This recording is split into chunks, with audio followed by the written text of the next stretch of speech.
Assalamualaikum warahmatullahi wabarakatuh. Salam Om Swastiastu, Namo Buddhaya, salam kebajikan, salam sejahtera bagi kita semua. Di sini kami akan menampilkan dokumenter tentang banyak dan tidaknya orang yang setuju dan tidak setuju akan koruptor yang dihukum mati. Kenapa mengangkat isu atau ide ini, yaitu persentase koruptor dihukum mati atau tidak? Oke, jadi ide ini muncul pada awalnya dari diskusi kelas saat mata kuliah Pancasila. Dosen saya yaitu Bapak Ferry mengajukan sebuah pertanyaan, yaitu setuju atau tidak setujukah koruptor dihukum mati. Jadi kebanyakan dari mahasiswa kelas saya memilih jika koruptor dihukum mati. Dari berita yang muncul, banyaknya masyarakat yang memilih setuju koruptor dihukum mati. Salah satu pertanyaan datang dari siswa bernama Harley Hermansyah. Harley bertanya, kenapa hukuman bagi koruptor di Indonesia tidak seperti negara lain yang menerapkan hukuman maksimal, yakni hukuman mati? Saudara, wacana hukuman mati untuk koruptor menggema kembali setelah ada Wakil Menteri Hukum dan HAM atau Hak Asasi Manusia Edy Hiarie yang melontarkan pendapatnya bahwa dua mantan menteri layak dituntut pidana mati karena korupsi dilakukan di masa pandemi.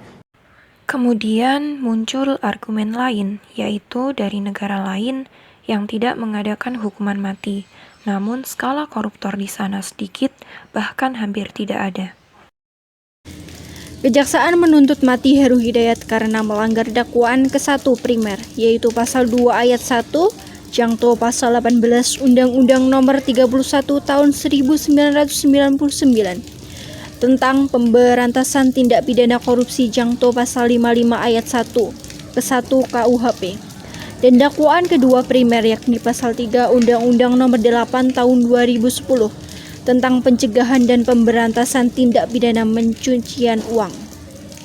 Atas keputusan tersebut, peneliti Indonesia Corruption Watch Kurnia Wardana berpendapat hukuman mati bukan merupakan jenis pemidanaan yang ideal bagi pelaku korupsi. Beberapa negara pun ada yang telah menghapuskan hukuman mati sepenuhnya. Dikutip dari Tempo yang melansir hitpenaltyinfo.org, berikut adalah negara-negara yang telah menghapuskan hukuman mati.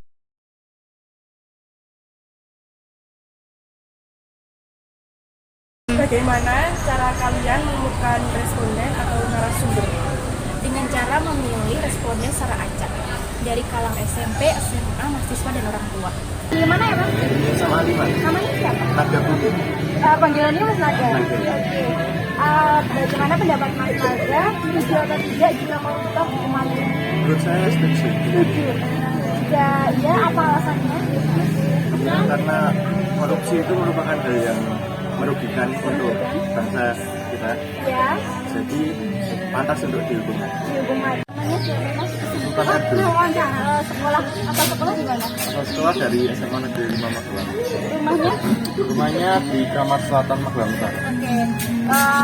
Aku mau minta waktunya sebentar buat mau menanyakan apakah kamu setuju atau tidak jika koruptor itu dihukum mati.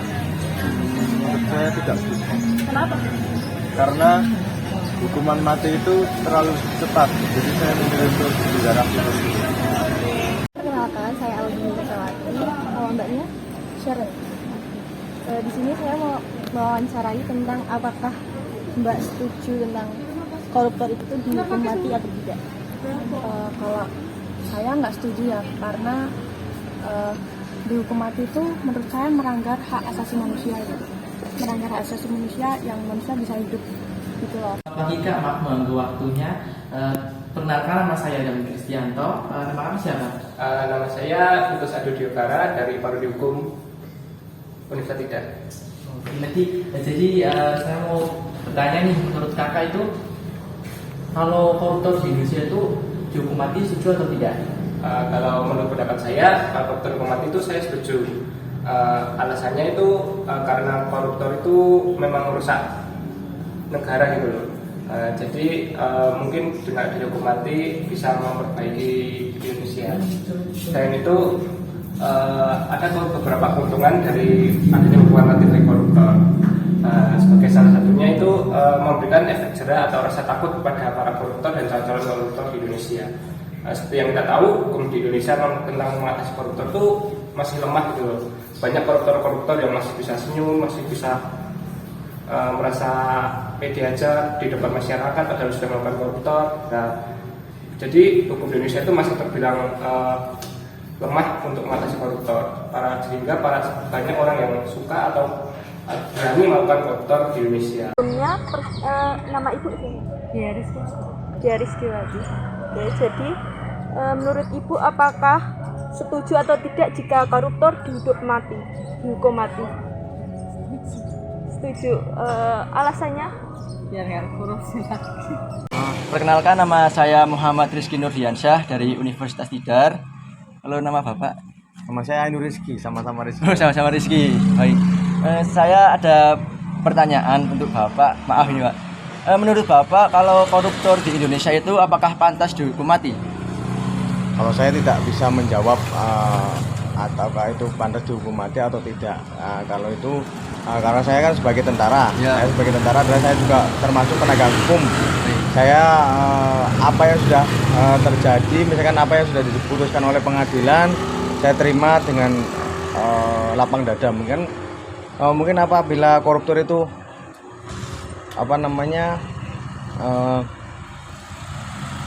mungkin ada saat presiden, ada pengadilan tertinggi, ada MA. Mungkin kalau saya sependapat dengan keputusan mereka.